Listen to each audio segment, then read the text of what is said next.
for engagement. Mr. Pillay's journey is one of academic excellence and unwavering commitment to political leadership. He was born and raised in Gamalebo. He graduated from Ditalemeso High School and holds both a bachelor's and honors degree in political science from the University of Limpopo. His academic career is nothing but breathtaking, as he has been honored with various accolades. He graduated his political science degree in cum laude, and he has consistently become distinguished as a top student by earning numerous merit awards for being the best student in multiple modules, such as political economy, history, philosophy, international relations, and political studies. Currently, he is pursuing his master's in political science at the University of South Africa, which is a further testament to his dedication to a lifelong learning. But Mr. Pillay's credentials extend far beyond the classroom. He held influential roles such as the Capricorn team leader for the National Youth Development Agencies from 2018 to 2019. From 2019 to 2020, he served as an intern at the House Limpopo provincial offices.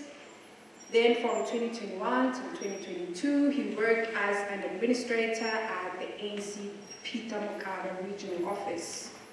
From the years 2022 until 2025, he was the personal assistant to the executive mayor of Bulelwane.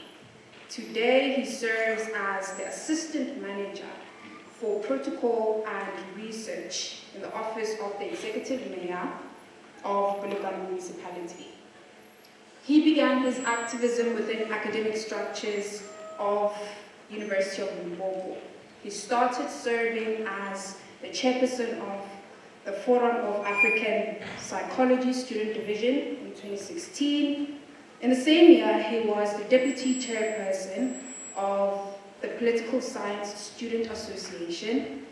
Within the same year of 2016, he founded the student chapter of Association for Black Securities and Investment Professionals. And in 2017, he won the Student of the Year and Student Leader of the Year awards of ABSA. Following the years of activism in student and youth movements, Mr. Pillay became deeply rooted in community activism across Limpopo. He was elected and served as political chairperson of SASCO, which is the South African Student Congress, from 2019 until 2020. From the years 2021 until 2022, he served in the ANC Youth League, in the Peter Mokaba Regional Congress. Currently, he holds various political positions, including being the ANC Youth League Peter Mokaba Regional Chairperson and ANC Dr. Bears Branch Chairperson and YCLSA Limpopo Provincial Committee. As a visionary, an academic, and activist, Mr. Pillay is uniquely positioned to help us explore today's theme, which is the historical background, or today's topic, rather, which is the historical background informing contemporary South African politics. He will share not only the insights as an accomplished scholar, but also the perspective of a practitioner who has actively shaped local governance structures and youth politics in our province. So without further ado, let us give a warm welcome to Mr. Billy Pillay.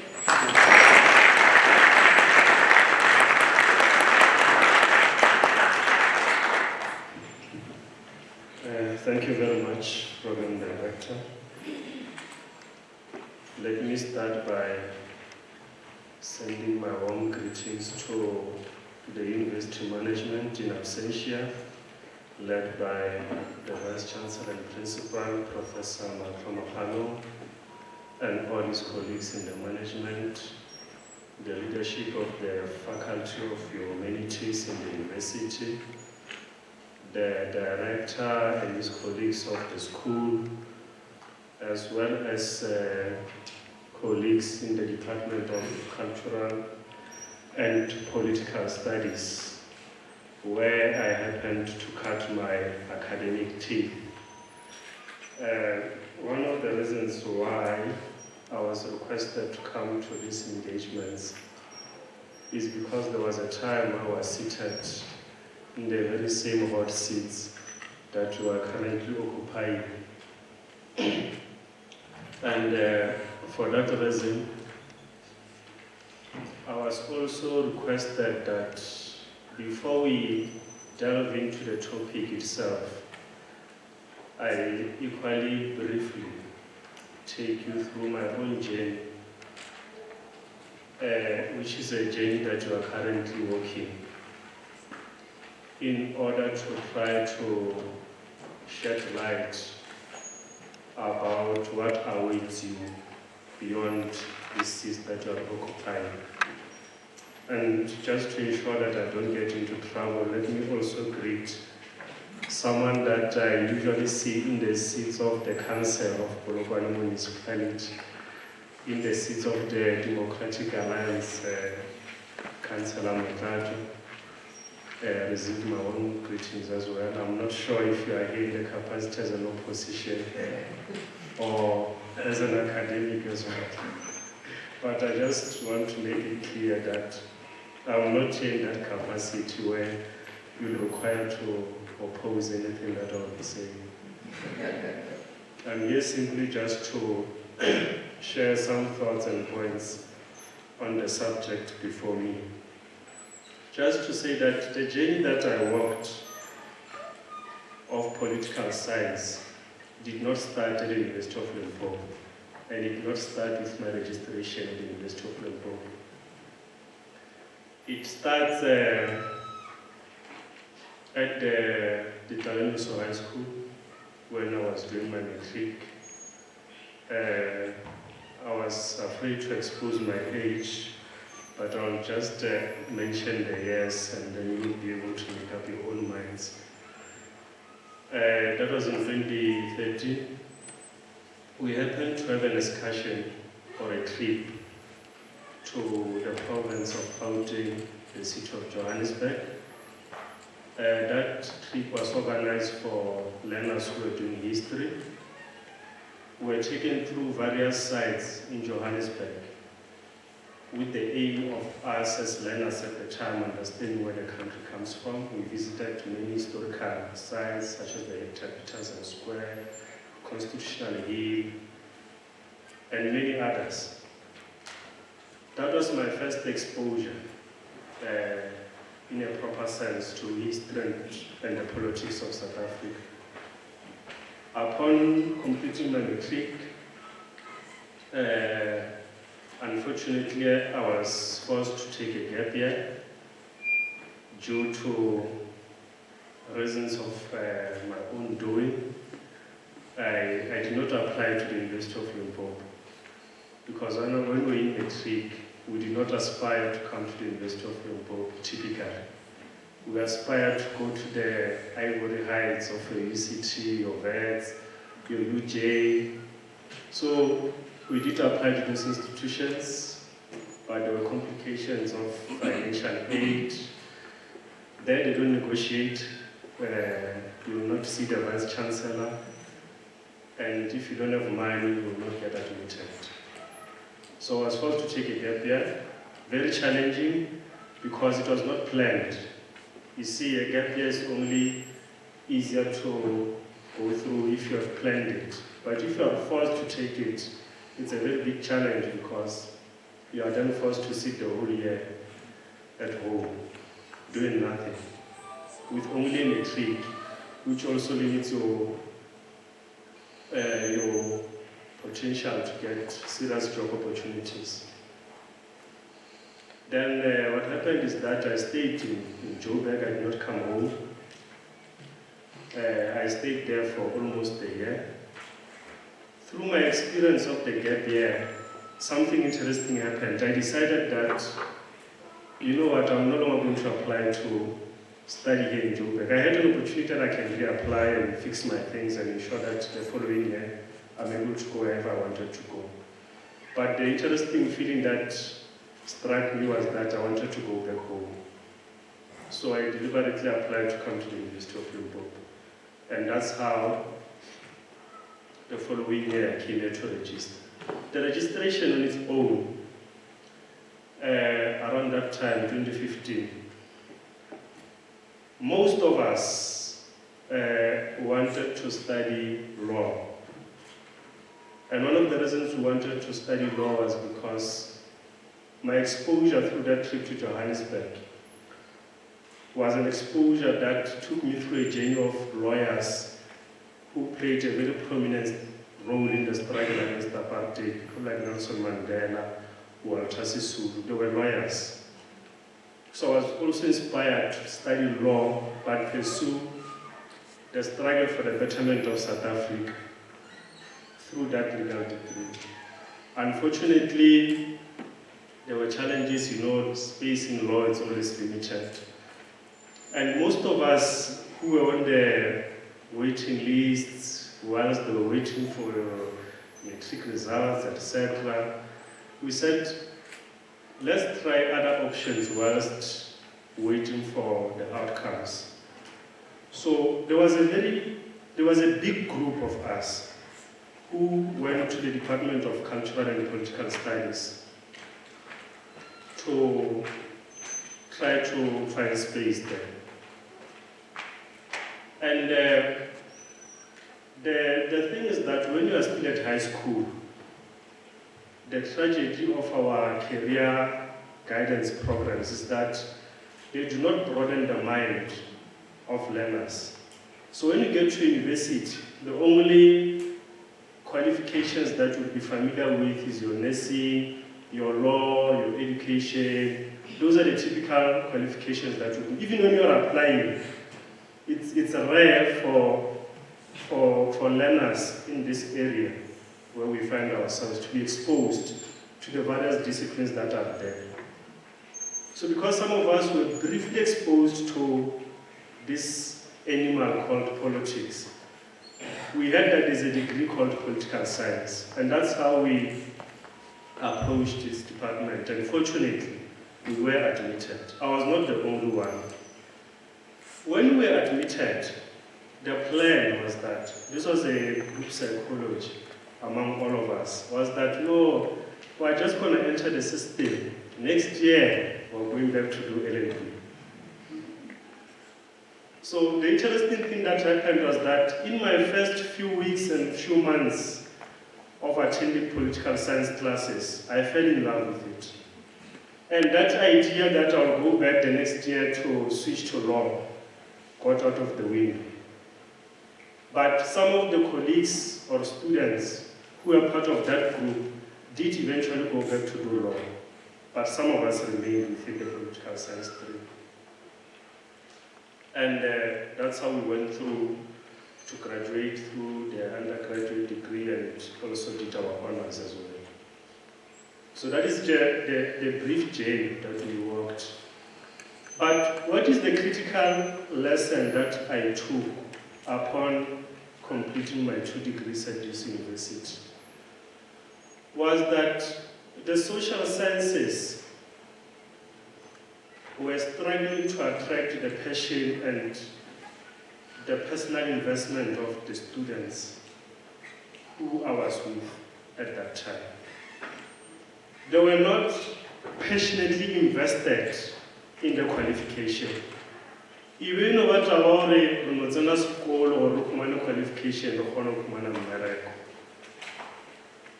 And the tragedy of that experience is that upon graduating, you're not able to properly translate what you have in terms of that qualification on paper into you presenting yourself as a potential in the field that can become something. So as a result, we have many graduates of political science. Some have even done honors degrees. But upon graduating, they really have nothing to offer. There's no creativity, there's no innovation about what they can do with those qualifications. And I'm saying it's a tragedy because they end up sitting at home with those wonderful qualifications. Because they were not prepared and they did not invest in their personal growth and development whilst pursuing their studies. It was just an issue that you just want to be certificated and look for a job. And you see the challenge about the social sciences, unlike the natural sciences. You see with natural sciences, if you study engineering, your career path is already clearly defined. If you study nursing, your career path is already clearly defined. But with political sciences and other social sciences, the career path is not always clearly defined. You can end up anywhere, either in the public sector, or in the private sector, or in the academia, depending on what you as an individual have to offer. And what you as an individual have to offer depends on your own investment in your own studies. And unfortunately, there's no one who can do that investment for you. So this is a plea from some of us who have gone through this experience that if you are doing political science, do it with passion, invest your energy into it with the plan that once you finish your studies, you want this degree to transform your life. So that is just in brief program direct, the justice that I wanted to do before I get to delve into the topic itself. And I must make a disclaimer that I did not create the topic or initiate the topic. The topic was given to me. So I'm making a disclaimer. In the event that the topic is not interesting, I'm not held accountable. And I'm forced to speak to the topic as given. So I wanted to just make that disclaimer. The second disclaimer is that I see you have a PowerPoint projector here. I do not have a PowerPoint, but I hope I'll make a point with power. So the topic says you must engage on the historical background informing contemporary South African politics. Now, what is contemporary South African politics may differ from one generation to the other. My assumption is that majority of you here might have been born after 1994, meaning that you do not have a direct experience with apartheid or colonialism. But maybe your parents and grandparents do have that experience. So that's what I'm saying, the concept of contemporary might differ from one generation to the other. But here we're speaking about the historical background that has informed this contemporary South African politics. I was told that this is a class. My understanding of the class is that in a class the lecturer does not speak alone. The lecturer engages with the students. So because this is a class, I hope that we are going to run it in a normal sense of a class, where at certain points of the presentation, I will request the volunteers to engage with the questions that I'll be posing to all of you, excluding your lecturers. So, the first question is, why do we have to study history? Because here we're speaking about the historical background informing contemporary South African politics. Why are we not just going straight to study the contemporary politics, but instead saying we want to understand the historical background? So why do we study history? That is my first question. Any volunteer can just raise a hand. And there are no right or wrong answers, but there are right answers. I see a hand there. Maybe you can, as you do raise your hands, just maybe introduce yourself by your name and then get into the issues. Good morning, everyone. Good morning, Mr. BILLY PILLAY. My name is Sonez Lawana. A first-year student at the University of Limpopo. So, to answer the questions out, I believe the reason why we study history is because of the fact that history is the foundation of today. So basically, we cannot understand the contemporary politics before we first attempt to understand what are the basis of the modern politics, the modern dispensation, what is it based upon, what was it built upon. That is probably the reason why we have to study history. Thank you. Dr. Samukezi did inform me that she has a very radical class. I see that he might have been correct. Radical intellectually, of course. So the answer is correct. Let me just give a practical illustration. When you wake up in the morning and you look at yourself in the mirror, you must know that that person that you see in the mirror is a product of history. Is a product of a historical meeting between your mother and your father. And when you look at yourself in the mirror, and you look at your father and your mother, you will see that you are a reflection of their historical meeting. So that is why we study history, because the present is a reflection of the past. But we don't study history to be stuck in the past. We live in the present, but we need to know where we come from in order to prepare for the future. But secondly, to also ensure that we don't repeat the mistakes that have been committed by those who came before us. So that is why even when we deal with politics, you want to understand the historical background that informs the contemporary politics. In the context of the South African situation, the historical background is very long. When we deal with it, we are not going to speak to everything that happened. We are going to speak to critical events which have shaped our contemporary politics. And we are going to collectively reflect upon those critical events in order to make sense of the current situation. And to just also indicate that, you see, the history of South Africa is not necessarily the history of the ANC, but there are critical events in the historical archives of South Africa where the ANC has played a prominent role.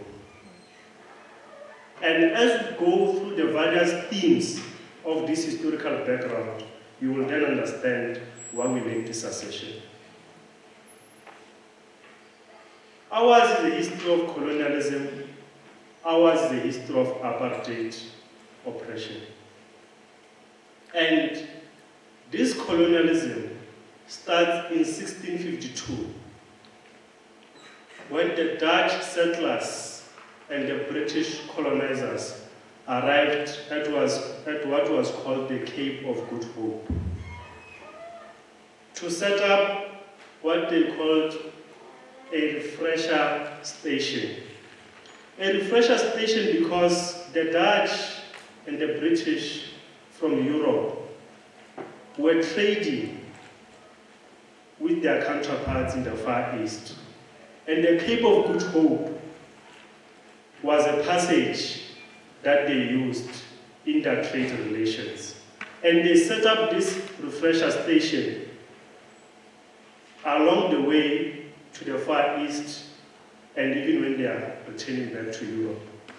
So this is where the refresher station was established at the Cape of Good Hope. However, it appeared to them that where they have set up this refresher station, there is a potential for them to expand their sphere of influence, to expand their operations beyond setting up a refresher station. And in this context, they came into contact with the early inhabitants, early indigenous inhabitants of the area, who we know today as the Khoikhoi, whose main mode of production was caring for livestock. Related to them were their counterparts, whom we call the San, whose main mode of activity was hunting. They were called hunter-gatherers. Hence, sometimes the Khoikhoi and the San are coined under one word called the Khoisan. But it is instructive to understand that these were not necessarily the same groups of people, particularly from an ethnic point of view. We had the Khoikhoi, we had the San, who lived different lifestyles. The Khoikhoi were more invested in livestock, and the San were more invested in hunting in order to sustain their means of living. So when there was this first interactions between the Khoikhoi and the British settler and the British colonizers and the Dutch settlers, conflict began because the Khoikhoi wanted to protect their livestock from being taken away by these settlers and colonizers. And as a result, there were wars that were fought between the Khoikhoi, the British colonizers, and the European settlers. The first of these wars was in 1659, and it continued until 1677, when the Khoikhoi were eventually defeated by the settlers. And the defeat was largely as a result of the resourcefulness of the settlers and the colonizers compared to their own capacity in terms of being resourced and weaponed to resist the settlement and the colonization of that area. It was not only the Khoikhoi and the San who came into conflict and contact with the settlers and the colonizers. In the eastern part, the Xhosas also fought gallantly, but they were also eventually defeated. The Zulus fought, secured some victories, the famous one being the Battle of Isandlwana, but they were also eventually defeated. The Sotho under Moshoeshoe, they also fought, secured some victories, but they were also eventually defeated in the area that is also known today as Lesotho. The Pedis under Hoshi's Kukune fought gallantly, but they were also eventually defeated. The Vendors, you see with the Vendors it was quite interesting because history says the Boers could never defeat the Vendors at night. During the day, yes, you can find the Vendors and defeat them. And if there are people who are from Venda, maybe they can confirm what I'm saying. You can never defeat the Vendors at night. Because the Vendors at night do things that are done at night. And that is the reason why the Boers were struggling to defeat the Vendors at night. I'm not sure if they're still doing it. But it helped them to resist and fight the Boers, but they were also eventually defeated. What caused their defeat was infighting among their local chiefs, which meant that they were fighting isolated and they were disintegrated. The last war that was fought was in 1906, which we call the Bambata Rebellion, led by Chief Bambata against the poll tax. The poll tax, which was used to want to force Africans to work in the industries of the white man. So, all these battles that I've referred to, cumulatively or collectively, we call them the African or the South African Wars of Resistance. That is the theme, the South African Wars of Resistance, by different tribal groups in South Africa, led by their chiefs and kings, fighting European settlers and the British colonizers. The last one being the Bambata Rebellion of 1906, where King Bambata's head was beheaded and paraded through the streets to scare the people and show them that they are defeated.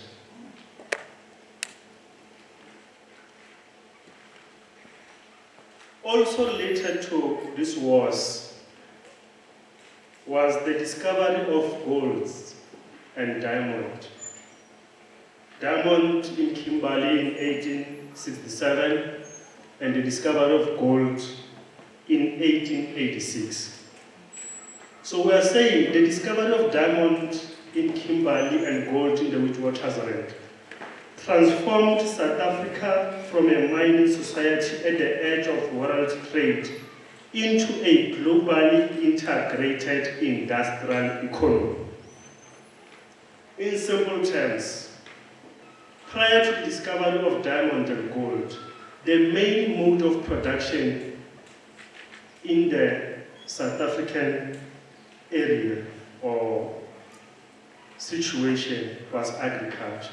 South Africa was an agrarian society. But the discovery of diamond and gold transformed South Africa from an agricultural society into an industrial society, where the industries that were built by the European settlers and the British colonizers required the labor, the African labor, in order to sustain their production. So that is where the African people were forced out of their agricultural land to come and work in the factories and industries because of the discovery of diamond and gold. So King Bambata was beheaded because he was refusing the poll tax, which wanted to compel Africans to be forced to work in those factories and industries. So this is how colonialism disrupted African ways of living. This is how colonialism disrupted African culture. And by disrupting African culture, it led to what we call forced proletarianization. Forced proletarianization is what became of the situation. Now, I'm not sure if people are hearing this concept for the first time. Forced proletarianization is what occurred. We'll come back to it whilst you are digesting. The third thing that we want to speak to is the Anglo-Boer War of 1880 to 1881. Remember, if you are listening to me carefully and you are following, I speak about two groups of white people. I'm speaking about the European settlers, the Dutch, and I'm speaking about the British colonizers, who are English speaking. So in the history of South Africa, there was not one group of white people the white community is not homogeneous. So the Anglo-Boer War refers to the war that was fought between the European Dutch settlers and the British colonizers. A war that was fought because Britain, upon discovering diamonds and gold on the South African soil, wanted to expand the British Empire. And the Boers were resisting British expansion, especially in the Transvaal. The Transvaal is also the part where we are today of Limpopo. And because of that resistance, they fought a war. And the British, in the first phase of the war, they could not defeat the Boers. And they were forced to accept the independence of the Transvaal, though with limited authority. The tensions broke again between the British and the Boers, and we had the Second Anglo-Boer War in 1899. Both armies in the war, in the Second Anglo-Boer War, fought but finally surrendered. And they were forced to sign what we call the Treaty of Vereeniging on the 31st of May, 1902. This is the treaty that ended the Second Anglo-Boer War. Fast forward.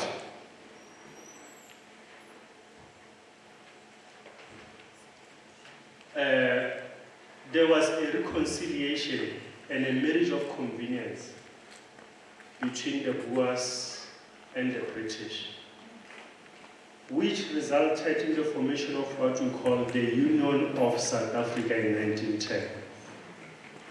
The Union of South Africa was a union of white people, and black people were not belonging to the Union of South Africa, but were reduced to the homelands or the Bantustans. So black people were defined as immigrants in a country of their own birth through the formation of the Union of South Africa in 1910. We are saying that after the war, the prominent Boer leaders accepted that their independence was lost, reconciled with the British, and decided to promote their language and identity within the British Empire. And we are saying that the formation of the Union of South Africa laid the foundation of the apartheid system through laws that entrenched racial segregation, economic exploitation, patriarchy, and political exclusion. So in other words, the formation of the Union of South Africa is the foundation of what we became to know as apartheid. We'll come to that.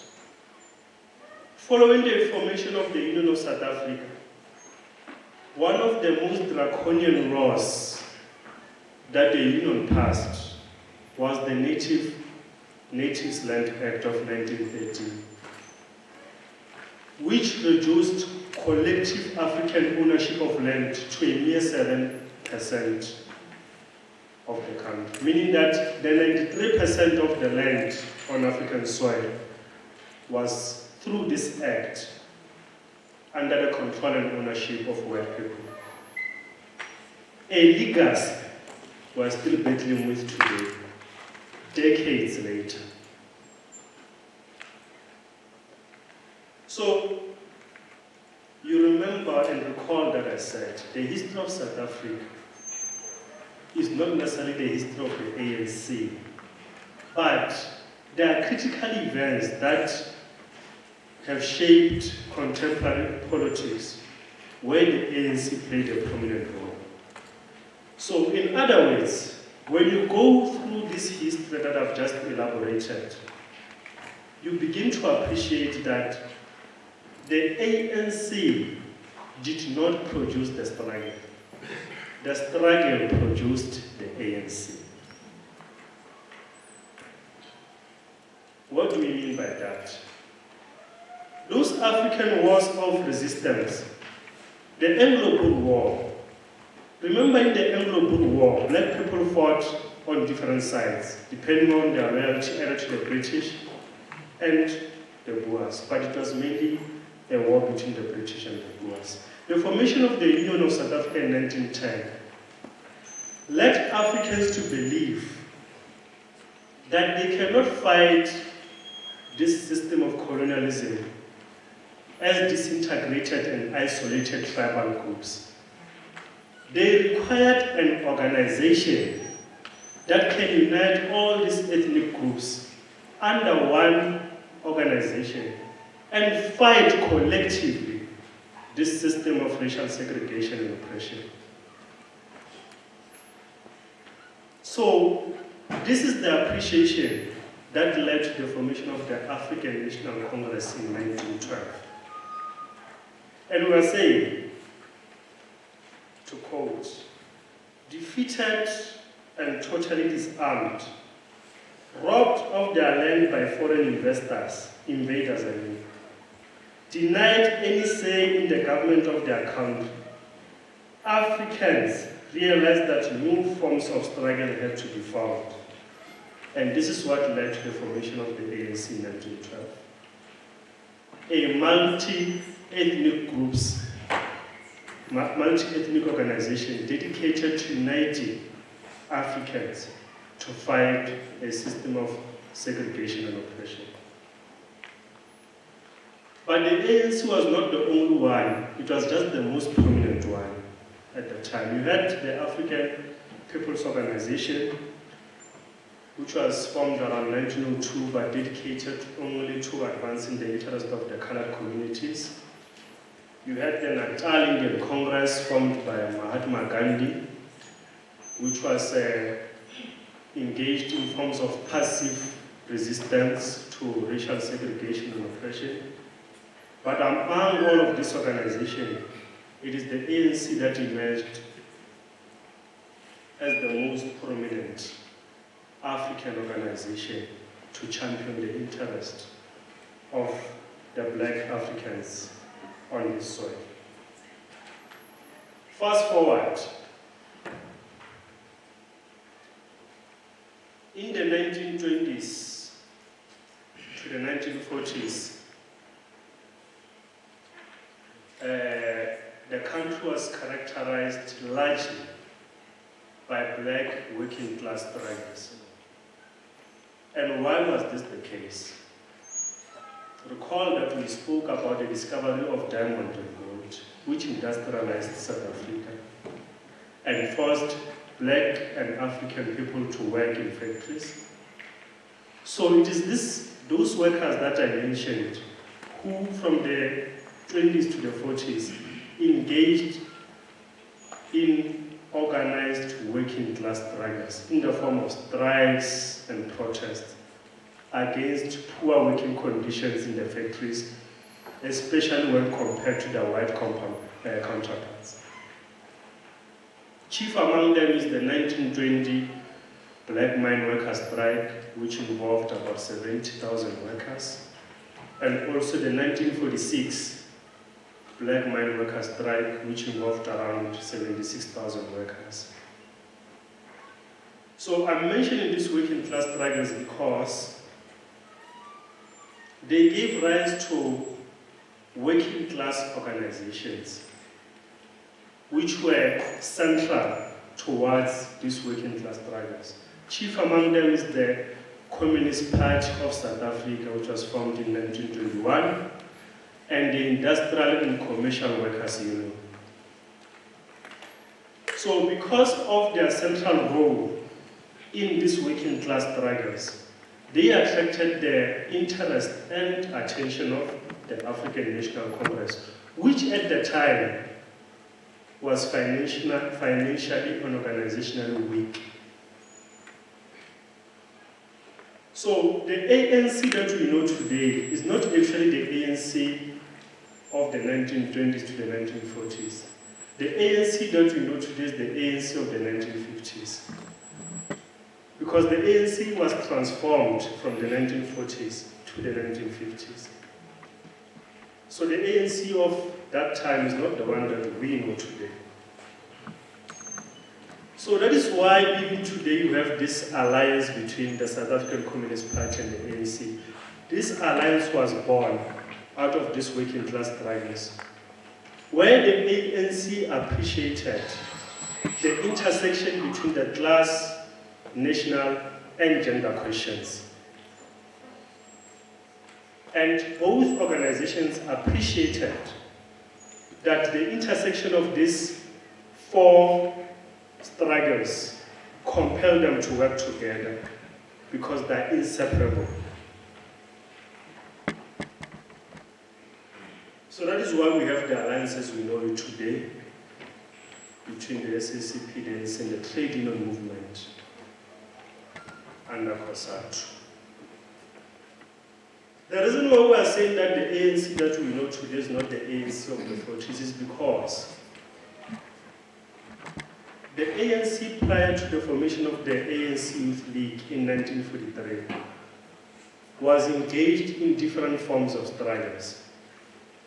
They will write deputations, go to the Queen in Britain, and beg that they also be afforded the same rights that were afforded to their white counterparts. In the main, the right to vote and the right to participate in governance.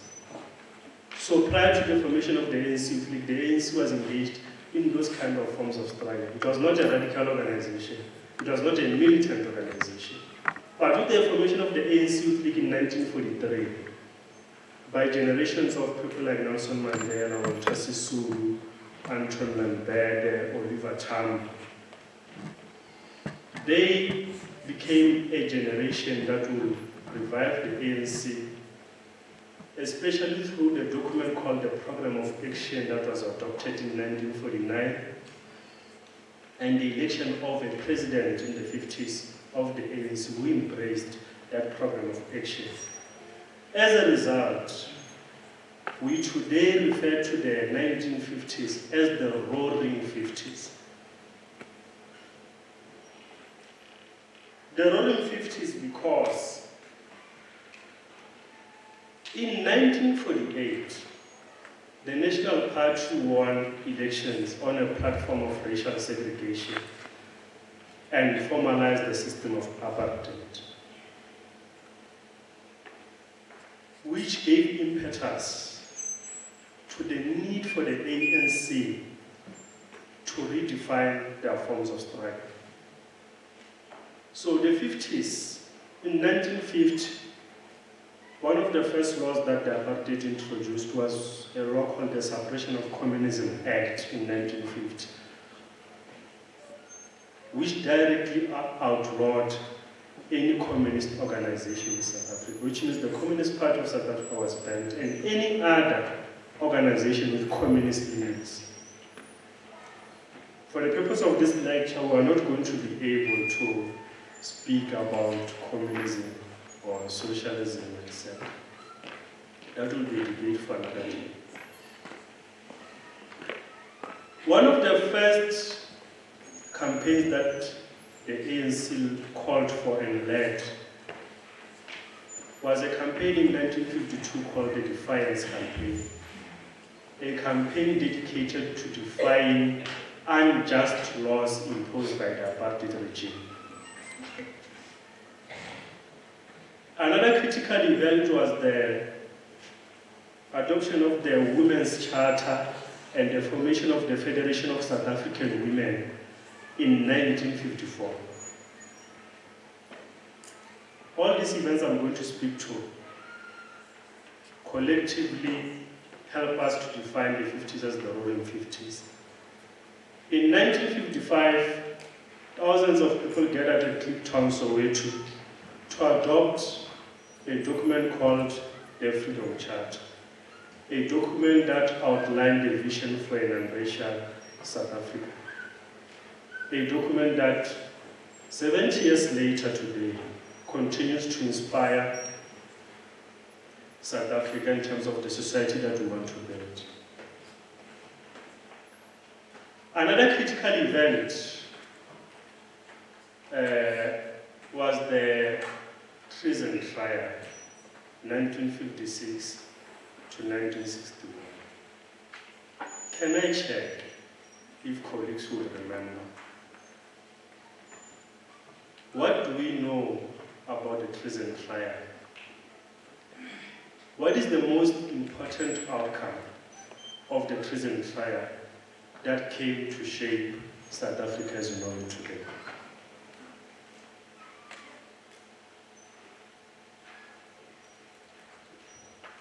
I see a hand there. Good morning. My name is Sadoki. I'm not sure if what I'm going to talk about is accurate enough, but by hearing the word treason, I think of our former president, Nelson Mandela, who was charged for treason and was sentenced to life in prison. So I think it shaped how South Africa is today, because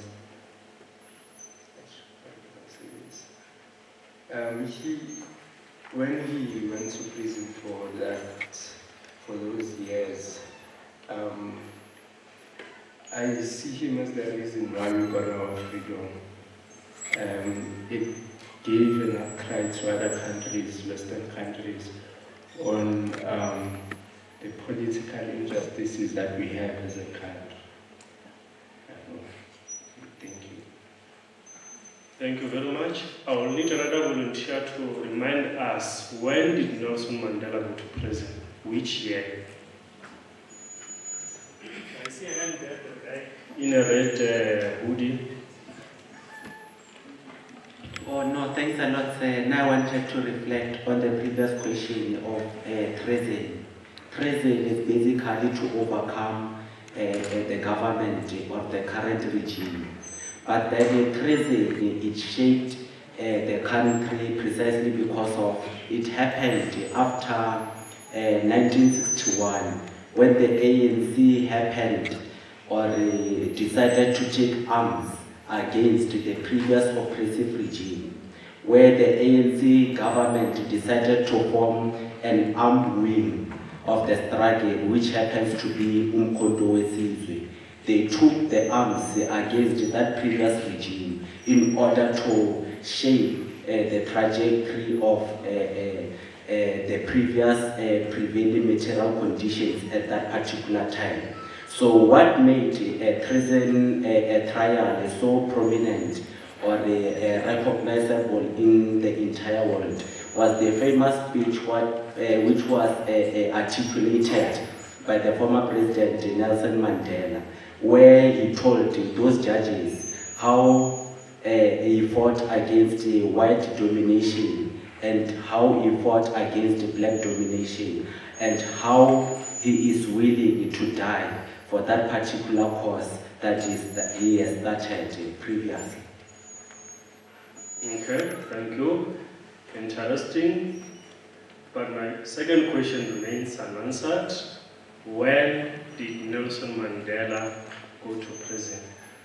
I know that most of you might be too young to know Brenda Fassie.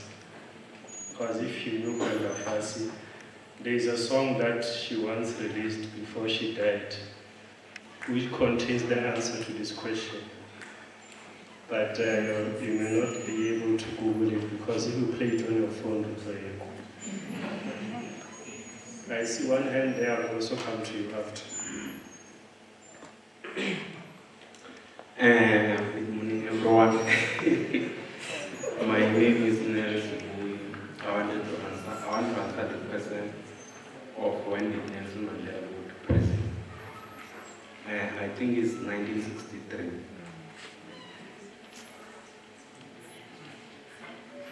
Thank you. Do you all agree? Yeah. What is the correct answer? I think it's August 62. It's really good. Oh, you'll come up. It's fine. You're saying it's 1962. 1962, August. Thanks for the opportunity. I concur with the previous speaker. Nelson Mandela was arrested in 1962, and also to touch the one of the treason trial. If we recall back, the treason trial was put in place in which individuals or black people that were fighting against the apartheid government, most of them were taken to prison. It was enforced in a manner in which they say an individual has betrayed the government in the actions that they were doing. For example, we've got Nelson Mandela, like you have also mentioned, whom stood up for black people at the time. So the treason trial was imposed most on black people and people who were regarded as spies or people who betrayed the led then government of the apartheid. So the treason trial contained the death penalties and other, which led to most of the activists to go to exile, because people or individuals that were accused of being against the government were charged or taken to prison. I think that is my best understanding of the treason trial. Thank you. Okay, thank you very much. Like we said, there are no right or wrong answers. It's a reflection. You will decide and engage further whether the answers are correct or not. Like I said, that when we are going to be looking at this history, we're not going to look at all events that have characterized the historical background, but the notes are available upon request. So some of the things that I was going to speak to, I'm going to jump them. And I'm not jumping them because I don't know about them, I'm jumping them because of the interest of time. Is that a point of order? I have a question, sir. Yes. Yeah, why Nelson Mandela didn't, during those times of struggle, many people died because of trying to overthrow the government. Why Nelson Mandela didn't die? Or rather, being killed. Like people, they were killed during those times. Why Mandela didn't, being executed?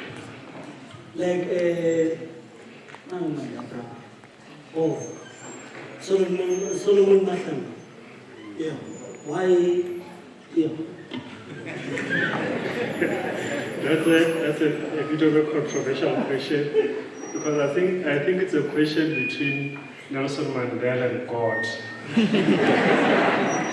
Only God knows why he did not want to recall Nelson Mandela then. But on a serious note, look, different freedom fighters suffered different fates for their struggle against apartheid. There were those who were arrested, there were those who were forced into exile, there were those who were killed, there were those who were tortured, etc. So the experience of freedom fighters is not a collective experience. There are those who remained inside the country doing underground work, whereas there were those who were in exile. So the experience of the fight against apartheid is different. There are those who are part of Umkhonto weSizwe, there are those who are part of the UDF, etc. So, as a result, it's not that everyone who fought against apartheid had to be killed. I hope that brings some sense of clarity to the question. But let me move right along. The part that I'm going to jump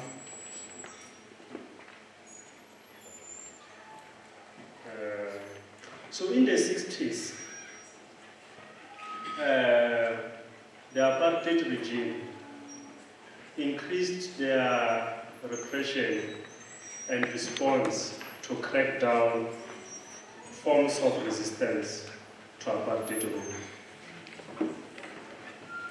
As a result, in the early 60s, many leaders were arrested, including Nelson Mandela, sentenced to Robben Island for life. The ANC was banned, including the PAC. So, because of that, another significant event prior to the banning of the ANC and the PAC was the Sharpeville massacre, 21 March 1960, led by the Pan-Africanist Congress to protest against unjust laws, in which more than 60 people were killed. And the Sharpeville massacre became an important moment in the struggle against apartheid because it's one of the very few events that showed the world the dark situation of South Africa and exposed the situation of South Africa to the world. And as a result, following the Sharpeville massacre, the ANC and the PAC were banned. There's a contemporary debate of why do we celebrate March 21st as Human Rights Day and not Sharpeville Day. The question is, what does human rights have anything to do with the Sharpeville massacre? So I think it's an intellectual exercise that you will reflect upon. So, as a result of these repressive measures by the regime, the 60s came to be known as the silent 60s by some scholars. They were described as the silent 60s. As a result, in 1969,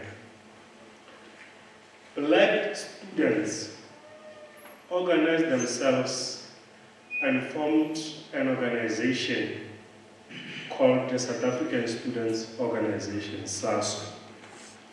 An organization inspired by the philosophy of black consciousness, with the first president of SASO being the leader of the black consciousness movement, Steve Biko. And I must say that the first conference of SASO was held at the University of the North Interfloor in what we know today as the University of Limpopo. So this university also played a critical role as a site of struggle against apartheid. You must never undermine that. So following the formation of SARS in 1969, it became an integral part of the struggles of the 1970s, especially after 1974, when the apartheid regime decided that they were going to use Afrikaans and English as mediums of instruction in the schools. You know what we mean by that?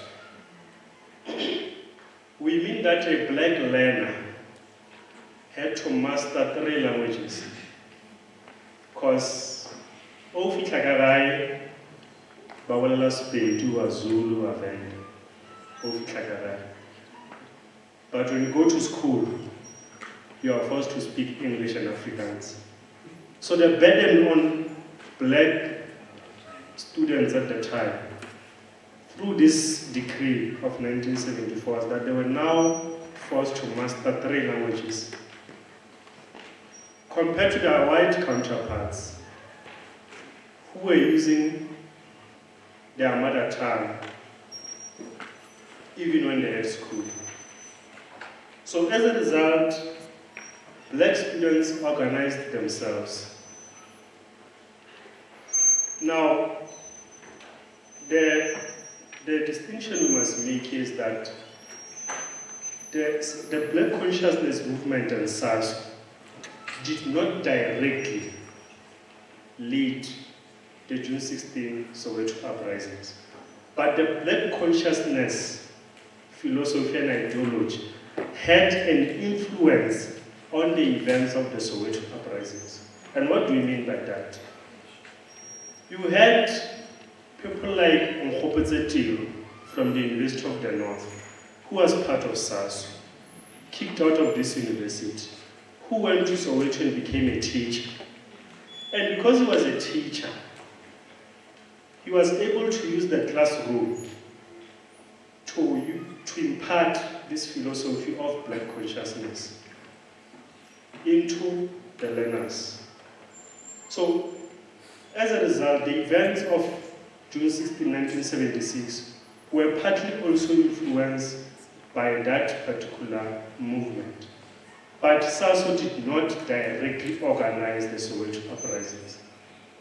And the Soweto uprisings were about this question of Afrikaans as a medium of instruction, and broadly about the system of Bantu education. And these learners wanted to organize themselves in a protest against these particular draconian laws when they were met with brutal force by the regime. Now it brings another question related to the one of the March 21st. As to why do we then today say June 16 is Youth Day? Because the Soweto uprisings were not about youth struggles. They were about student struggles. Remember that I know sometimes you confuse youth and students, which are not homogeneous. You can be a student but not be young. And you can be a youth but not be a student. So there's a contemporary debate also, why do we say June 16 is Youth Day and not Soweto Day? Is another thing that we need to reflect upon. So the June 16 uprisings became another important event in the history that shaped the contemporary South African politics. And remember, in 1976, the ANC was in exile. That is another critical element. And the ANC League, by implication, was also in exile.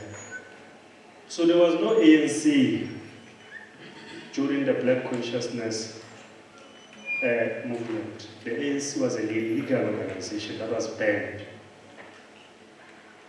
So the Soweto uprisings, although a significant event, speak to the point I made earlier, that the history of South Africa is not necessarily the history of the ANC. Following the Soweto uprisings, the apartheid regime continued with the repressive crackdown of any form of struggle. The leader of the Black Consciousness movement, Steve Biko, was killed in police detention in 1977. SARS and the Black Consciousness movement were banned. But in 1979, students reorganized themselves under a new organization, the Congress of South African Students, COSAS, which will continue the struggle from where their predecessors had left. Fast forward to the 80s, when Oliver Tambo called on the youth of South Africa to make South Africa ungovernable and the system of apartheid unworkable. Young people responded positively, and the 80s became to be characterized by a massive mobilization and resistance to apartheid,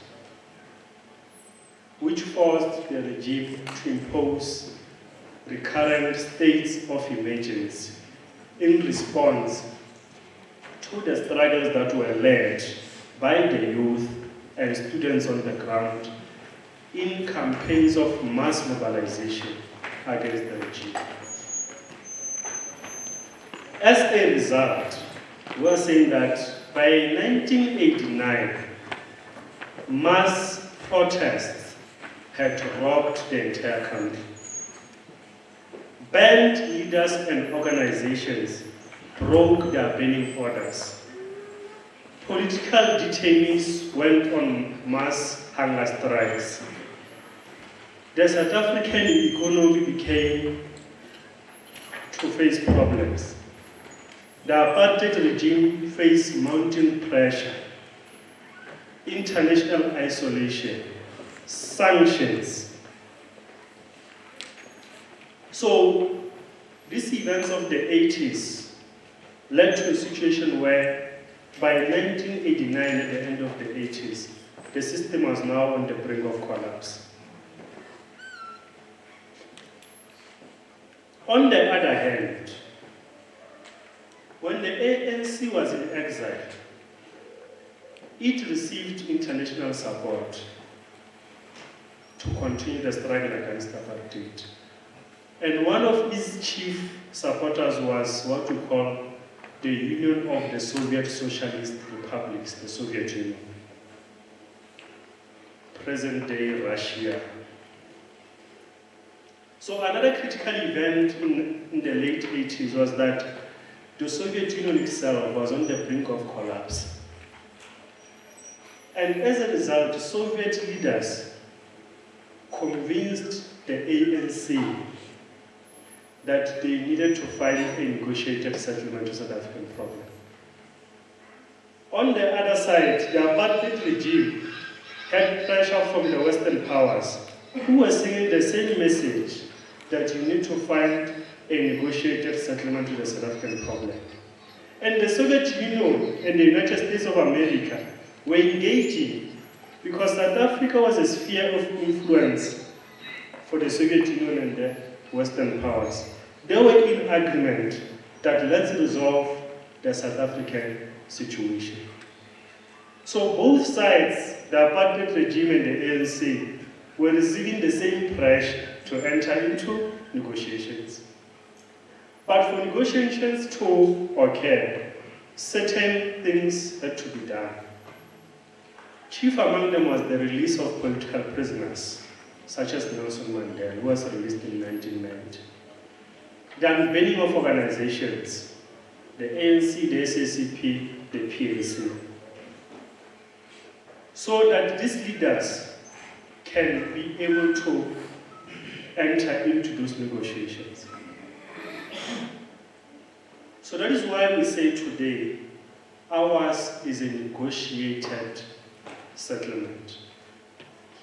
I'm not in the end, but because I'm towards conclusion, I think you can just note it and then we'll engage after. So the country then embarked on what we call the Codesa negotiations, the Convention for a Democratic South Africa, which started from the early 90s and brought about the 1994 first democratic elections. Now, the 1994 elections, 27 April, was a day in which all people, regardless of their race, were allowed to vote for a government of their choice. The other debate is that, why then do we call it Freedom Day? What does it have anything to do with freedom? And what is freedom? Why not call it Democracy Day? Because practically it's a day when we attained democracy for the first time on African soil. Does it have anything to do with freedom? Are we free today?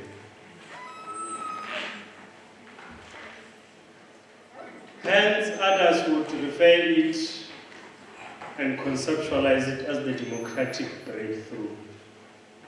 That, in a biblical sense, those who read the Bible, the Mandela generation of leaders did not necessarily take us to the promised land, but they opened the gate for us to continue with the journey towards the promised land. In a biblical sense, not a wide breaking. So it's a democratic breakthrough because it created the conditions under which a better life can be built.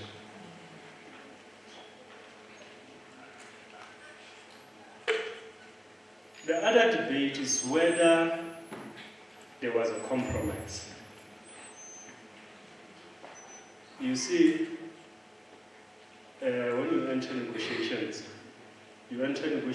with demands that you have listed. But there is no negotiation that ends with everyone getting what they want. And when you look at the history of wars, there is no war in history that has ever ended without a negotiation.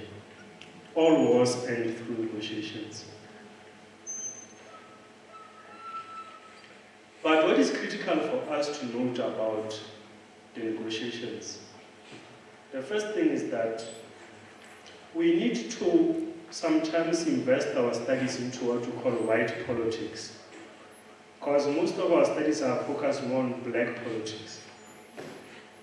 By investing time to study white politics, we will then understand what are the objectives, or what were the objectives of the likes of de Klerk in those negotiations. What did they want to get out of the negotiations? And here we'll refer to the 1992 whites-only referendum, in which white people were asked whether negotiations must continue in order to deliver elections. But for them to eventually agree in that referendum, there is a promise that was made to them. And that promise by de Klerk was that there will never be majority rule in this country. And I want us to critically reflect on that statement and ask ourselves whether we do have black majority rule. Because when he said there will never be majority rule in this country, who are the majority of the people in South Africa? And by implication, what does majority rule mean? Can you have white majority rule? So white majority rule by implication, by logic, refers to black majority rule. And the question I'm asking is, do we have black majority rule in this country? And when we speak about black majority rule, not govern, rule. Are we in charge of the commanding heights of the economy? Are we in charge of the land? Are we in charge of the means of knowledge production? And so on and so forth. Because there are pitfalls that comes with constitutional democracy, which we attained in 1994. And one of those pitfalls is that people go to vote, elect parties to represent them in parliament, to pass laws on them.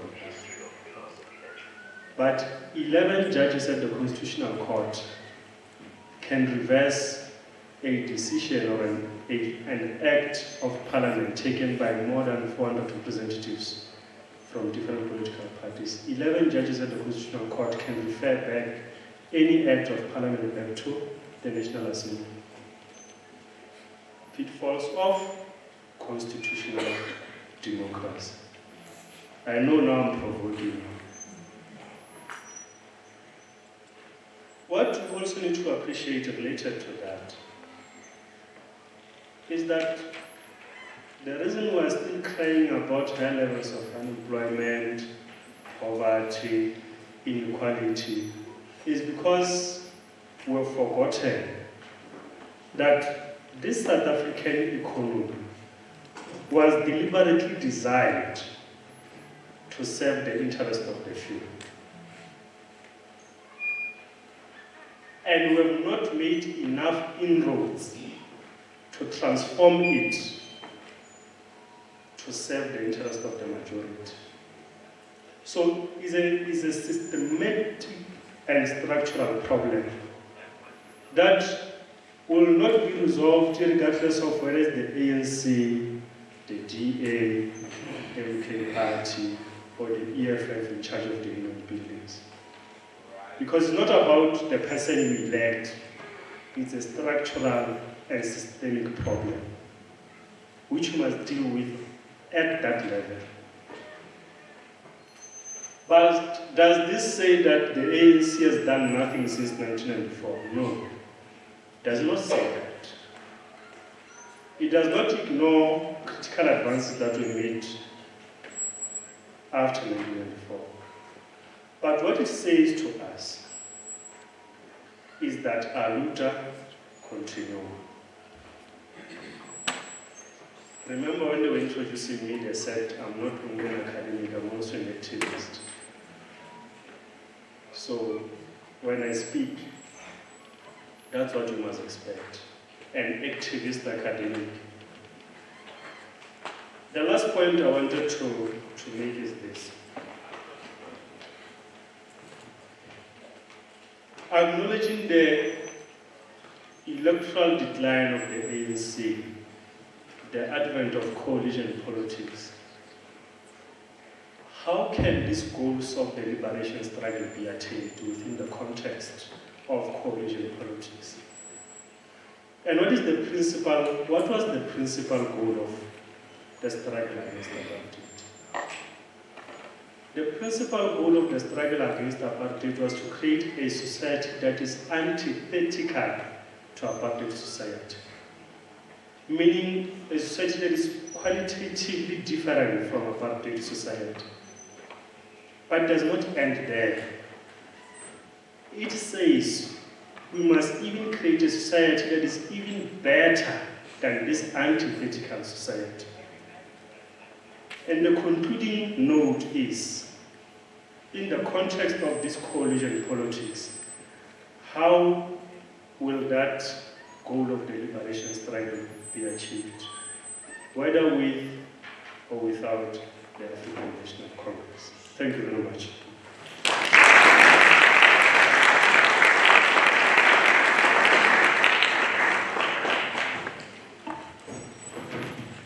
Thank you so much for that, Mr. Pillay. I believe that Mr. Pillay's opening remarks in this case has really given us a glimpse of reality that students that are registered for politics are actually faced with and actually confronted with in this case. And I'm hoping that our fellow students here, as they're still at their infancy stage in their academic journey, will really reflect on your personal journey ahead. Right. And the presentation itself in this case, it was really insightful and thought-provoking. I'm hoping that fellow students here were actively listening and absorbing all the information that was given to us today, listening to the events that shaped the making of South Africa. I would like to open the floor for questions in this case.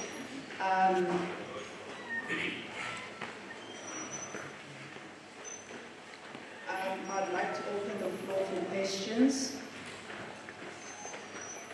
Right. 1, 2, 3, 4, 5. For now, you can start.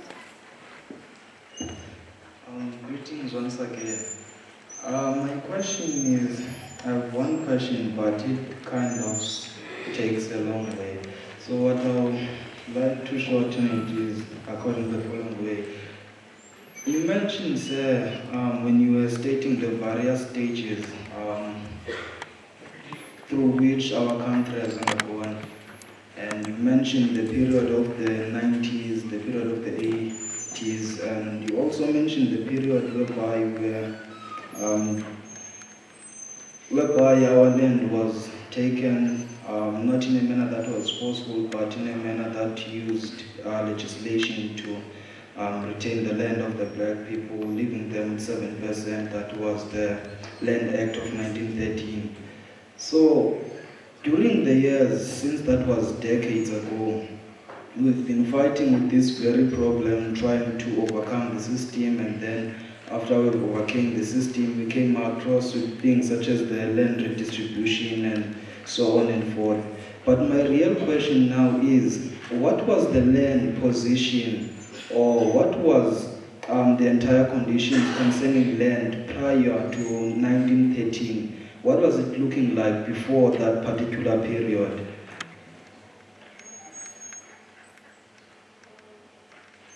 Thank you for that. Number 2.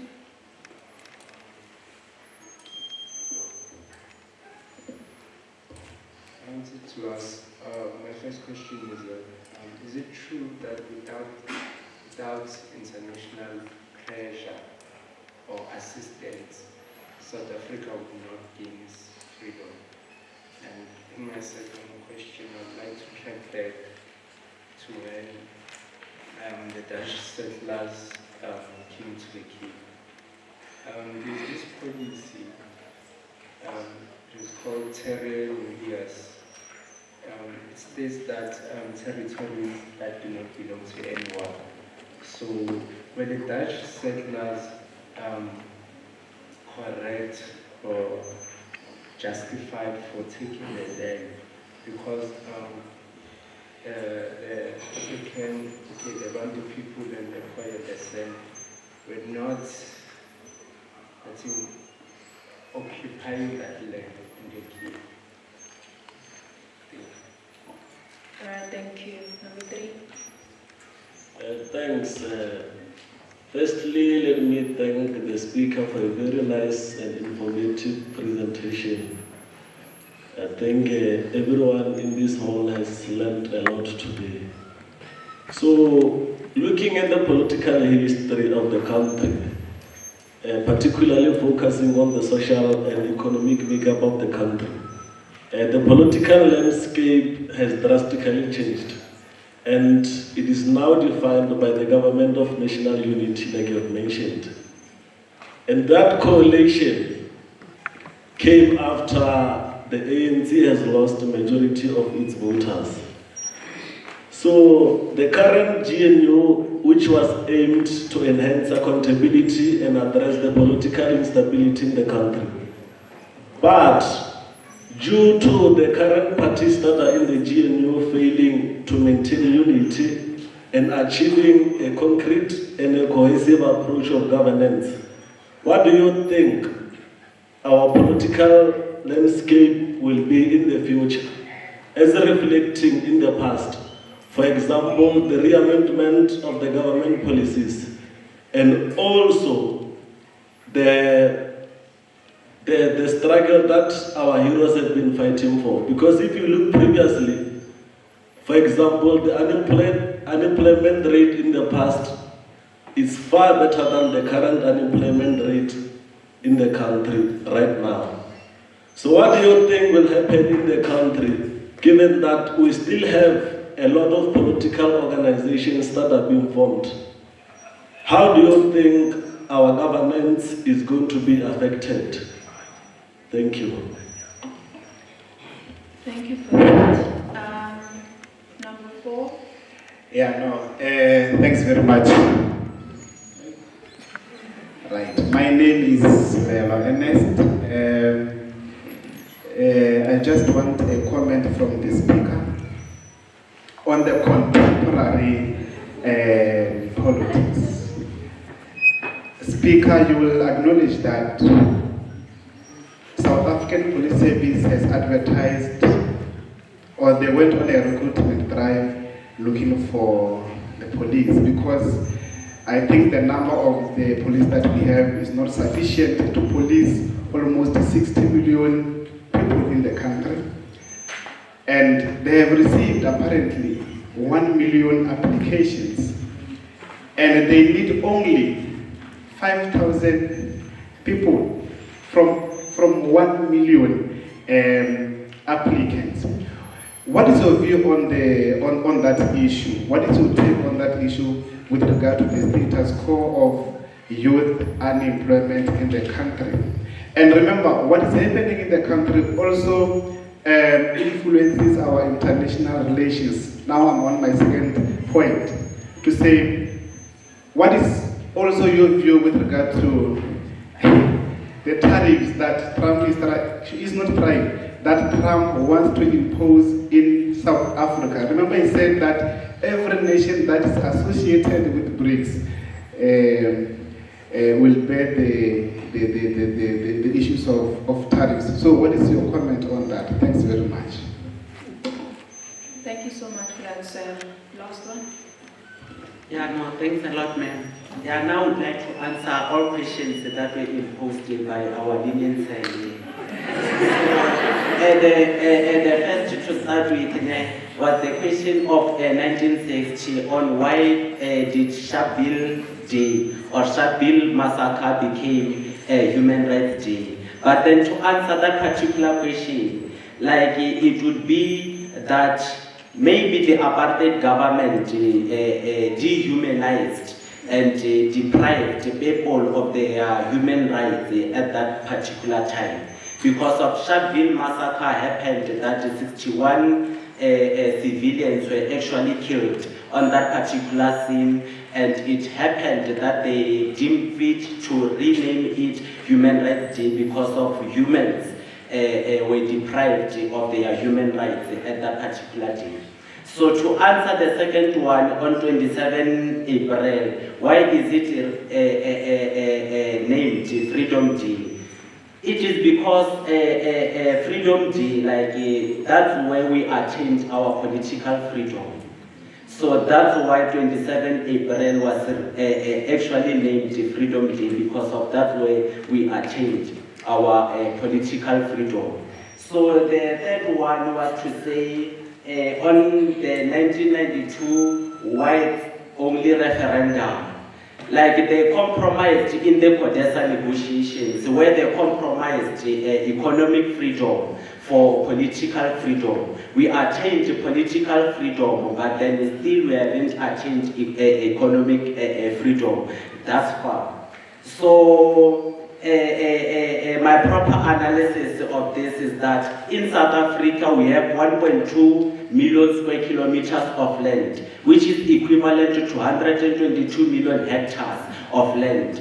So we have a situation in South Africa whereby population in its totality, we are 60 million, but then it happens that 80% are white, are black people, and 20% are actually white people. But then 20% own more than 80% of the land currently as we speak.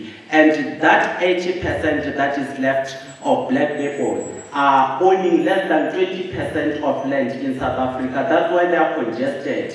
If you go in other parts of the country, you'll see deep flood, they are congested, are just shacks all over where people or black majority live in horrible conditions because of the 1913 Land Act, which was imposed previously on our black people. So how can we actually change the patterns of property ownership in order to redistribute land equivalently, as to say that since we are 60 million in our totality, everyone has the potential to own with 1 million hectares of land, even 2 million hectares of land, but then we can limit it to at least 1 million so that we can all have a peaceful environment in that particular regard. And the one last other question that I would like to ask was that in the current dispensation, like we saw the ANC the ANC government trying to pass a separate legislation out of 25, Section 25 of the Constitution. So can't we directly amend or make certain alterations to that particular Section 25 of the Constitution in order to redistribute land equivalently, rather than to pass a separate legislation which won't be effective? Because of a separate legislation in this current GNU, happens that even the Minister of Public Affairs, the Minister of Public enterprises or something like that, public services, is unable to execute the mandate that was actually gazetted by the president because of the differ in terms of political affiliation and other political beliefs.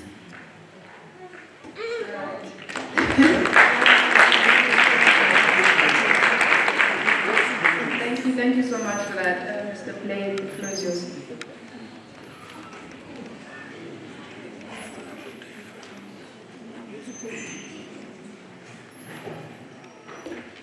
Thank you for the questions and answers. The first question is asking about the ownership and control of land prior 1913. When I was speaking about the African wars of resistance, those questions, they speak to that particular aspect of the ownership and control of land. African people were tribal communities under tribal leaders in the form of chiefs and kings. And that is how the land arrangement was before 1918. But with the arrival of the European settlers and the British colonizers, Africans, or black South Africans, were conquered and as a result lost ownership and control of the land. There was another question that asked whether the European settlers were justified in subjugating the land. You see, when you narrate history, it is narrated differently by those who have conquered and those who were conquered. Those who have conquered will narrate history in their own way, and those who were conquered will also narrate history in their own way. So, those who have conquered will justify the subjugation of land and disposition of land that happened prior 1919 and was legalized after 1914. Those who were conquered will claim that their land was forcefully taken or stolen through conquest, through colonial conquest. So that is why even today, that debate still rages on. And we have organizations that were established primarily to preserve colonial privileges in the form of your Afro-Forum. And you have those who are advancing a struggle for that historical question to be redressed. So in any struggle, there is not one player in the field. Would we have attained freedom without international pressure?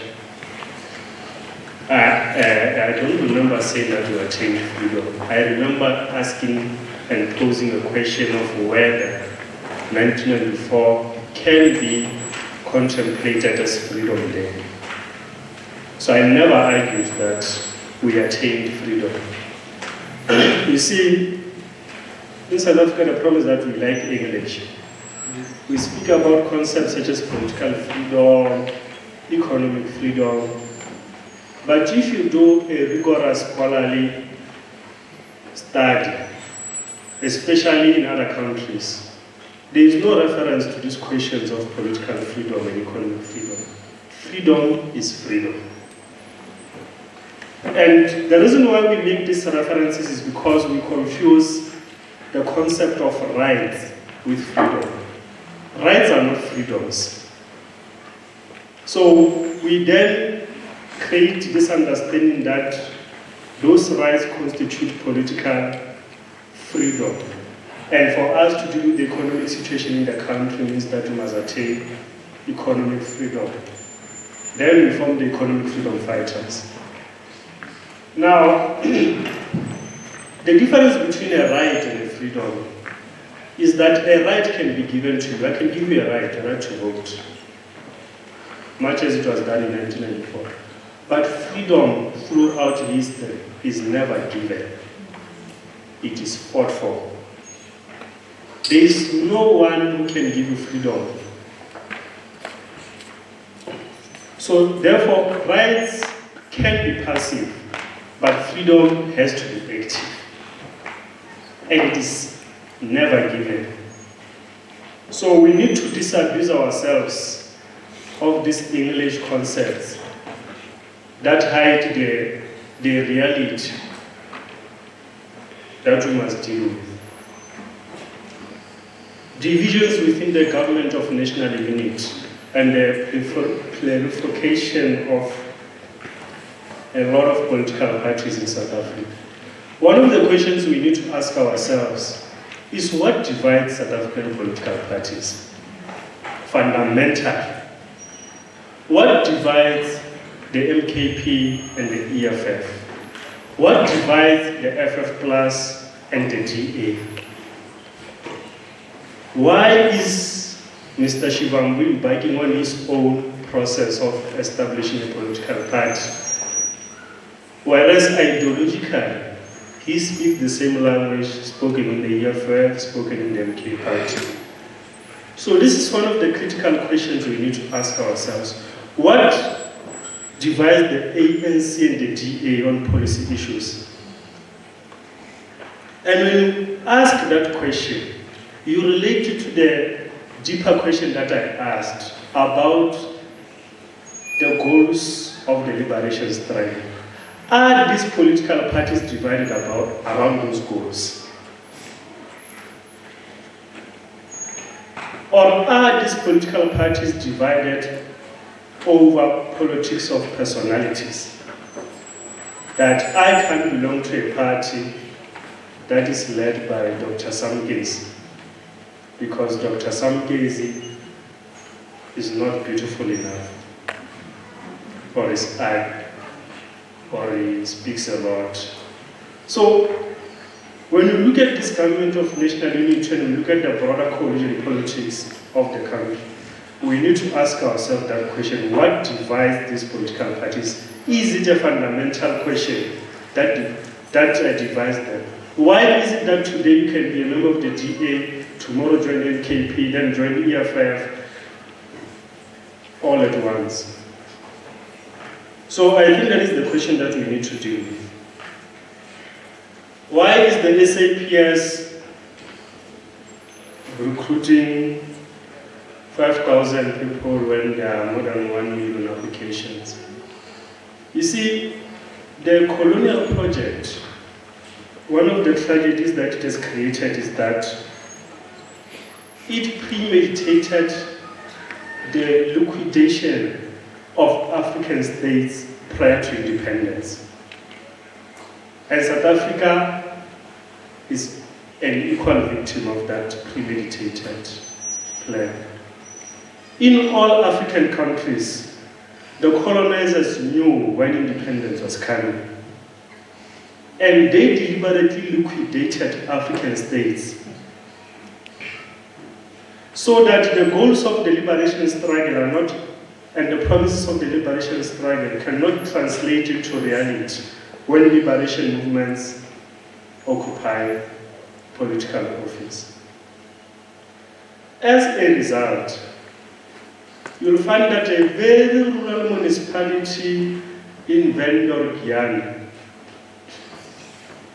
cannot generate enough revenue to translate the promises that they made to communities into the delivery of basic services. The SAPS, as an institution of government, does need more police officers. If it was possible, we would have each and every one of us having their own police office.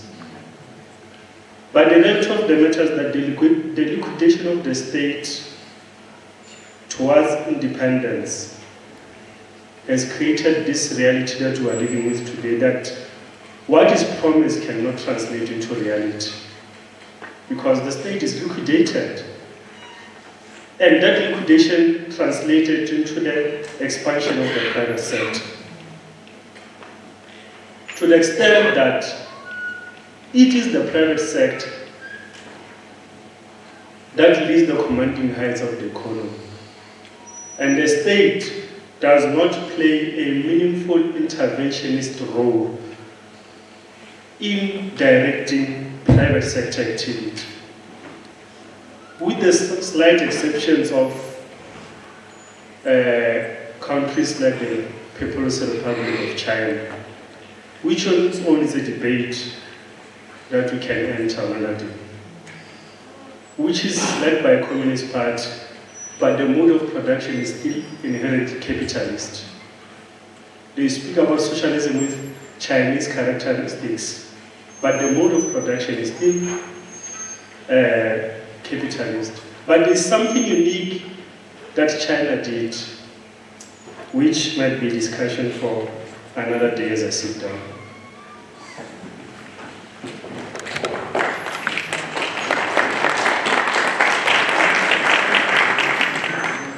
All right, thank you for that. This is the last. Okay, this is the last round of questions. I'll note you 1, 2, 3. This side, anyone? Been very quiet. 4. Anyone else? It's 1, 2, 3. Okay, let me start like 1, 2, 3, 4, 5. Number 1, we can start. Greetings to everyone. Firstly, I'd like to ask a general question regarding the commission of inquiry that President Alma has issued weeks back. What do you think about it? Do you think that the commission inquiry is just to be the face of things, to just stall a bit the corruption that will be uncovered just for the elections for 2026 to take place peacefully, or do you think that it would really expose the political elites who take part in corruption and crime?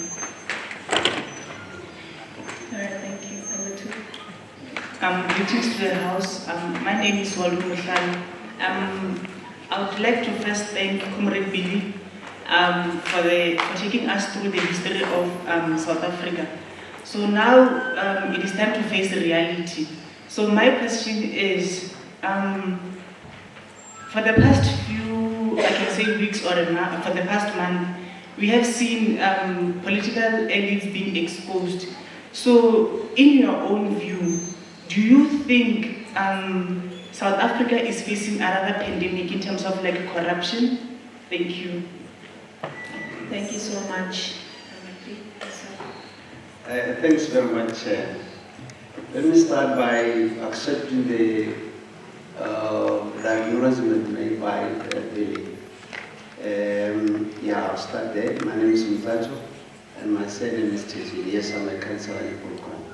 Let me also acknowledge that I'm a member of the Democratic Alliance for quite some time.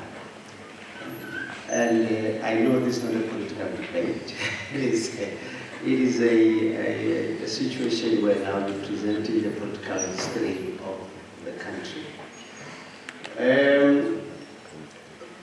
Certain things that are being tried to raise now, you perhaps if they are maybe beyond the scope, I wouldn't be worried if they are not responded to. You spoke about the historical dynamics that the National Party presented, in particular, at the time where they said there won't be any majority rule, which of course is happening now. But what I'm going to say about the proportional presentation of our election, is it the one that is actually confirming that there won't be any majority rule? That's the first part, because there's also first part, the post is never used in South Africa. The second part is that during the CODESA negotiations, Joseph never proposed the sunset clause. It was never proposed by any other person except coming from the Communist Party. What was the purpose and how is that sunset clause assisting in the situation, today's dynamics, political dynamics? Because it never came from the National Party, but it came from the Communist Party, that is part and parcel of the ANC. Now, the gentleman here, my colleague at the back, he spoke about Section 25, which provides remember the land issue is still a burning issue in the country. There's a provision in the Constitution that you can use Section 25 to deal with the issue of land in terms of redistribution. Presently, the government of the day has not done so. They wanted to propose another law, that law never passed through. But there's a provision that allows government to expropriate land and compensate those that have occupied the land. But the pace at which is happening is actually really very slow. It is at a snail's pace. Lastly, maybe as a comment, is that for economic emancipation in any country, there's never the majority that control the economy of that land. If you go to America, the Jews control the economy. That is why today America will continuously support Israel because the Jews are pumping money there and are in control of the economy. It's just a comment. Thank you so much. There's much I can say, but anyway, for now, let's rest here. I don't want to be edgy. Or the day I am a minister, watch me, it's coming very soon. Yes, I'm confirming. I'll be minister very soon. And certain things will change, and I want education so that I can come in and do things and correct things. It is a by the way comment. Thank you. Thank you so much for that, sir. Lady at the back. Thank you so much. My question is straightforward. No jigga. In your view, Mr. Pillay, do you think apartheid policies and institutions have continued to shape the political participation and public trust in government, such as, the affirmative actions, the BEE policies, all those policies that were inherited? Thank you. Thank you for that. Mr. Jansen. Good afternoon, Mr. Pillay and everyone else. My question is directed to Mr. Pillay, but also to everyone else in this room this afternoon. Mr. Pillay, you were talking about the history of South Africa, but focusing on apartheid era, where non-whites were corrupted. Well, not they were corrupted, but their freedom was taken from them. And you mentioned the Day of Freedom Day. You mentioned that why call it Freedom Day when it was the day that all South African citizens, especially the non-whites, especially the blacks, were able to vote. They had the freedom to vote on that day. Mr. Pillay, you mentioned that the ANC, when it first started, is not the same as it is right now. And now we look at the government of national unity. Is the ANC's vision and mission changing? What can we expect? But also, we look at the Freedom Charter in the 1900s, when multi-parties came together to fight against the apartheid system, but most importantly, to at least get the benefits from the apartheid era. So, Mr. Pillay, my question is, you mentioned how can we gain and achieve success from the struggle of the anti-apartheid people, the majority ruling, while we have the electoral decline of the ANC. And we look at specifically the president of the ANC, President Cyril Ramaphosa, when he launched a dialogue, just like the Freedom Charter, he launched a dialogue, the national dialogue, in which all citizens of South Africa can come together to chart a new path forward, typically into freedom, where everyone has access to everything that they wanted, almost the same like the Freedom Charter. And when you mentioned the Day of Freedom Day, when all citizens want to vote, why call it Freedom Day if right now blacks don't have freedom? But I want to ask you, do you think that the national dialogue will finally achieve ANC's dream of freedom, or will it not? Thank you so much for that, Mr. Pillay.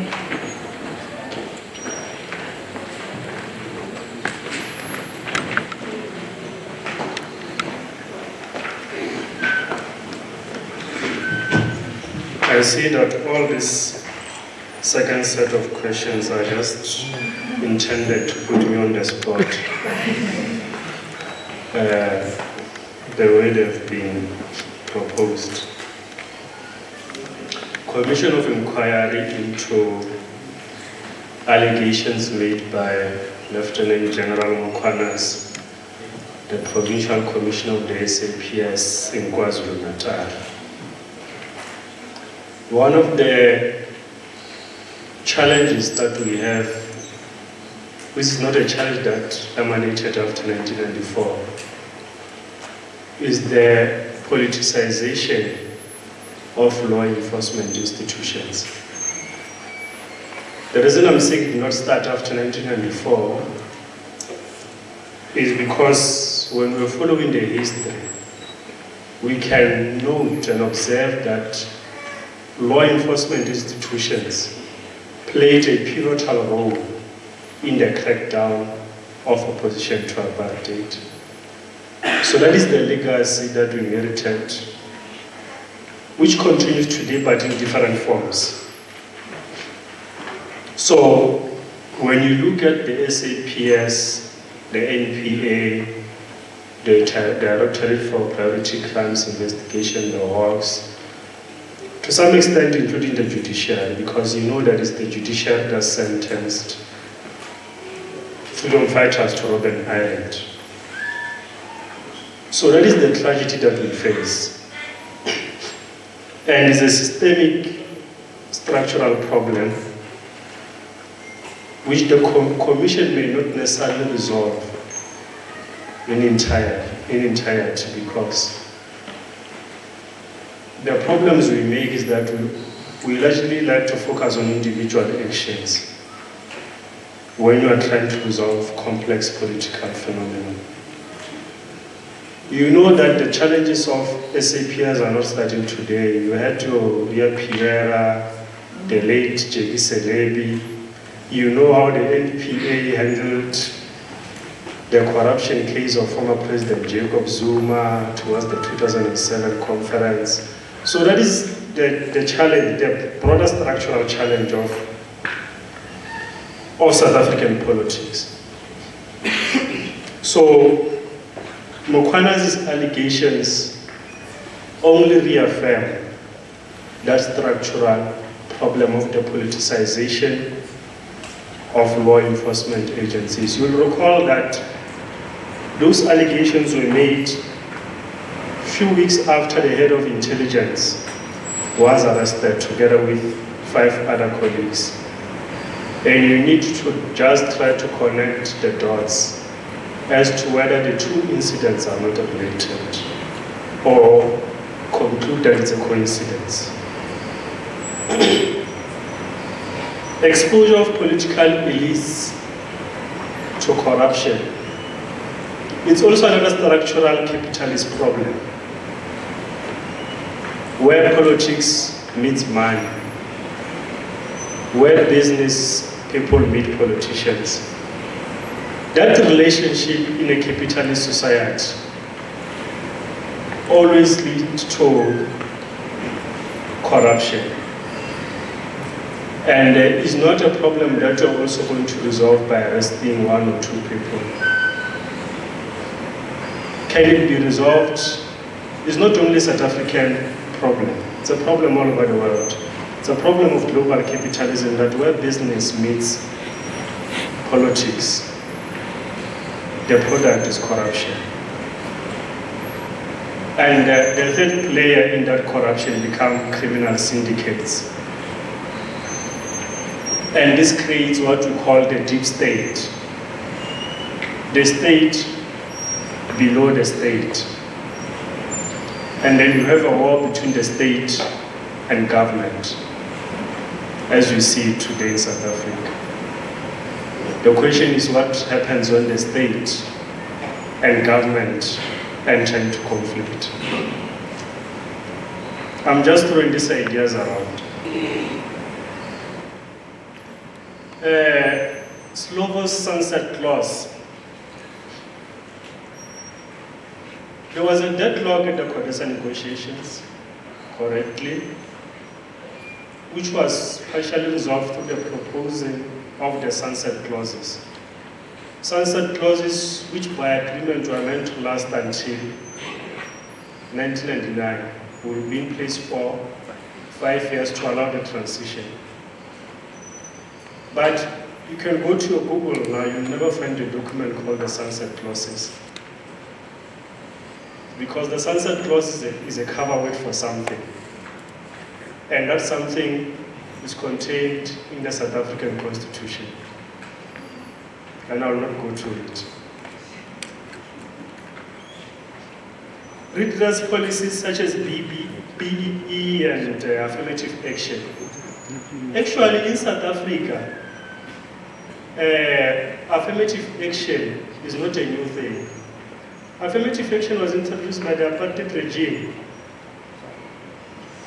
through concerted efforts to resolve what was then called the poor white man's problem. So there were concerted policies such as affirmative action.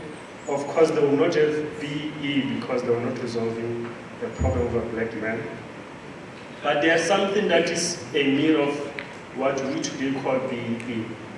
So it's not that they were introduced after 1994. They were deliberate policies by the apartheid regime to improve the living conditions of white people through direct state intervention. So what we see today, social grants, affirmative action, is not a new thinking within government circles. The only problem about programs such as BE is that when the apartheid regime was resolving the poor white man problem, they were resolving a problem of a minority. And after 1994, the new government had to resolve the problem at a majority scale. Hence, a program such as the BEE could not uplift the masses of South Africa out of poverty, but enriched and produced a new crop of black elites. So what you need in South Africa beyond a program like BEE is a program that resolves the socio-economic challenges of South Africa at a mass scale. So I just wanted to highlight that. Has the ANC changed under the government of national unity? What we need to appreciate is that the ANC of after 1994 cannot be the same as the ANC before 1994. The ANC before 1994 was an illegal organization in exile operating underground. After 1994, the ANC was a political organization exposed to billions of budgets in order to run the country. So that dichotomy will impose new ways of operating, new ways of organizing within the ANC. So that is why I like to argue with those who say the ANC is safari. Of course it's safari. It can't be the ANC before exile, when people were sharing crops of breads in Angola and Tanzania, compared to an ANC that is running billions of budgets. Obviously there are going to be changes. If you're in exile, you won't have before. So your true colors when you're in exile. Look at the one when we give you a budget of millions and billions. And you can never turn the ANC to the time of Oliver Tambo, when it was sharing crops of breads in exile in the military camps. So we just need to appreciate that reality. Or a mufa dijo, mukobona true colors. So that is just how it is. The issue of the PR system in vis-a-vis the majority rule. FW declared when he says there will never be majority rule. If I say parliament, the ANC will not occupy the majority of the seats. He meant something deep, and he understood what he meant. And even on his deathbed, he remained committed to that idea. So the ANC can have 60% of the seats in the National Assembly, but you still find that we are still grappling with this question of majority rule. Because this question of majority rule is not limited to the running of government. That's why I said it's not majority govern, it's majority rule. The ANC is not the ruling part, it is the governing part. Thank you very much.